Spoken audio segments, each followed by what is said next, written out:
থাকলে একটু জানাবেন, আবারও কেন কর্মবিরতি? ইমার্জেন্সিতে নার্স আছেন কিন্তু অন্যান্য জায়গায় নার্স নেই, হাসপাতাল কিভাবে চলছে তাহলে? এটি একটি বড় প্রশ্ন কলি, যে হাসপাতাল কিভাবে চলছে। যে ধরনের যৌক্তিক বা অযৌক্তিক আন্দোলনে হোক না কেন, বা চিকিৎসক বা নার্সদের আন্দোলনে হোক না কেন, সবচেয়ে বড় ভুক্তভোগী কিন্তু রোগীরা।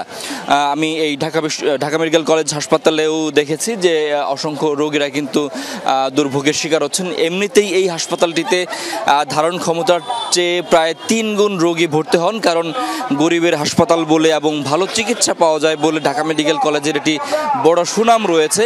এই কারণেই কিন্তু তারা এখানে এসে ভর্তি হন। কিন্তু যখন চিকিৎসক এবং নার্সরা আন্দোলন করেন তখন কিন্তু আসলে তাদের দুর্ভোগে পড়তে হয়। তবে নার্সরা আজকে যে আন্দোলনটি করছেন সেটিও তাদের দৃষ্টিতে কিন্তু যৌক্তিক, কারণ তারা বলছেন নার্সিং ও মিডওয়াইফারি অধিদপ্তরের মহাপরিচালক, অতিরিক্ত মহাপরিচালক ও পরিচালক এবং বাংলাদেশ নার্সিং ও মিডওয়াইফারি কাউন্সিলের প্রেসিডেন্ট ও রেজিস্ট্রারের পদ থেকে প্রশাসন ক্যাডারদের অপসারণের দাবি তারা জানিয়েছেন। পাশাপাশি এই দাবিতে তারা কর্মবিরতি পালন করছেন এবং এই কর্মবিরতি সকাল থেকে এবং তারা বলছেন তাদের দাবি আদায় না হওয়া পর্যন্ত তাদের এই কর্মবিরতি চলবে। গরম গরম রুটি, সাথে সুজির হালুয়া, দুর্দান্ত জুটির আটা ময়দার সুজি। এবং তারা পাশাপাশি বলছেন উচ্চশিক্ষিত, দক্ষ ও যোগ্য নার্স কর্মকর্তাদের পদোন্নতির মাধ্যমে এই তাদের এক দফা দাবিটি আসলে পূরণ করতে হবে, না হইলে তারা আন্দোলন চালিয়ে যাবেন। তবে এর মধ্য দিয়ে একটি প্রশ্ন আসে যে আসলে রোগীদের কি হবে, যে প্রশ্নটি আপনি করেছিলেন কলি। ধন্যবাদ আপনাকে। চট্টগ্রাম থেকে এর মধ্যে আমাদের সঙ্গে যুক্ত আছেন আমাদের সহকর্মী জুবাইদ ইবনে শাহাদাত।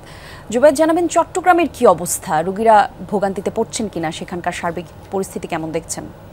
ঢাকা থেকে আমার সহকর্মী যেমনটা বলছিলেন, চট্টগ্রামে অনেকটা একই অবস্থা।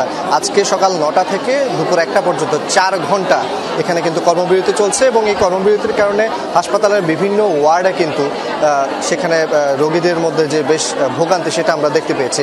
এই মুহূর্তে আমি আছি চট্টগ্রাম মেডিকেল কলেজ হাসপাতালের সভাকক্ষে, যেখানে হাসপাতালের নার্সরা তারা কর্মবিরতি পালন করছেন। বাইরেও তারা বিভিন্ন মিছিল স্লোগানে পুরো যে আন্দোলনটা সেটা তারা পালন করছেন এবং তারা বলছেন তাদের দাবিটা যৌক্তিক। এই যৌক্তিক দাবিটা মেনে নেওয়ার ক্ষেত্রে কেন এত বিলম্ব সেটাই তারা প্রশ্ন করছেন। পাশাপাশি তারা বলছেন আজ তারা 4 ঘন্টা কর্মবিরতি দিয়েছেন, আগামীকাল সেটা 5 ঘন্টা হবে এবং সেই দাবিটা যদি যৌক্তিক দাবি যেহেতু বলছেন, দাবিটা যদি মেনে নেওয়া না হয় তাহলে কমপ্লিট শাটডাউনের মতো কঠোর কর্মসূচিতে তারা যেতে পারেন এবং সেক্ষেত্রে রোগীদের ভোগান্তি বা হাসপাতালের যে অবস্থা সেটা আরও বেগতিক হতে পারে। সেজন্য তারা বলছেন দ্রুত তাদের সাথে এই বিষয়ে বসে সমাধান যাতে করে ফেলা হয় এবং সমাধানের পর যাতে রোগীদের যারা যে সেবাটা দেওয়ার বিষয়ে রোগীরা যে সেবাটা পাওয়ার কথা সেটা যাতে পায় এবং পাশাপাশি হাসপাতালের যে সার্বিক অবস্থা সেটাও তারা উন্নতি হবে এমনটা বলছেন। এবং তাদের দাবি একটা খুবই স্পষ্ট দাবি তারা জানিয়েছেন, তাদের মধ্য থেকে নার্সদের মধ্য থেকে তারা পদোন্নতি চান এবং প্রশাসন ক্যাডারে